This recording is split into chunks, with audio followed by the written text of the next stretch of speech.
to 5 major lessons. The first one I've actually already alluded to, and that is that you must identify your source of vulnerability and protect against it. And during the financial crisis, liquidity was the source of vulnerability for banks, and without it, you choked. You literally could feel the markets choking. And so I think it's imperative for each one of us to think about what is our source of vulnerability. And when I first reflected on that coming out here, I thought, well, what was it? I used to run tech banking at Morgan Stanley in the 90s.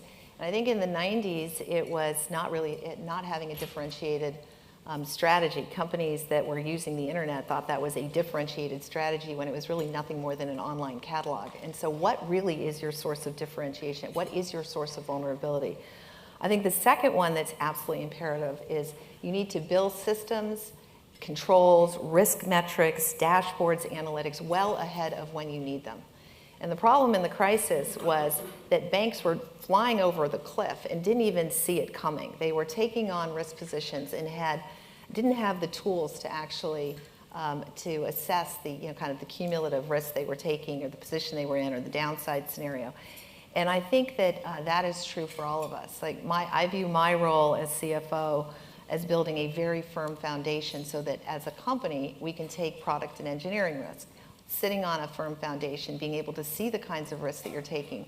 And when you're in an industry that's growing as rapidly as tech, if we don't start building today for where we may be in 3 years, we won't be there in time. And so I think that it's easy to kind of push that down the road and see too many companies who do, but I would say any business, no matter how great, will fail if you don't have those risk analytics. The third is something that Hank Paulson actually said to me. He said, you have to have the will and the means. And too often, by the time you have the will, you no longer have the means. And at the time, he was talking about the housing crisis. And then later, reflecting on Greece, if we had dealt with Greece at the earliest point of pain, it would have been much easier to deal with than later as it bled through Italy, Spain, Portugal, the periphery. And so you must have the will and the means. And as reflecting on that, I thought, that's relevant even where I sit today. If we're not rigorous in planning and budgeting and allocating resources, and we just kind of spread them across things because the view is it will always be a sunny day, we're missing the opportunity to really put our biggest bets and greatest resources behind the opportunities that are key. So I think that will and the means point is really critical. Leadership is the fourth one. I've touched on that, but my take from the crisis, my go-to interview question is, what is your battle scar? I always ask people, what is your battle scar? Because I want a mix of people, but certainly a decent portion who've kind of, as one of my colleagues said, oh, you're looking for a been there, done that person. I'm like, yep, that's what I mean by a battle scar. You want a been there, done that person. And they help you build those systems and controls ahead of what's needed because they've seen it. And I think that having the, again, instinct based on experience is absolutely critical.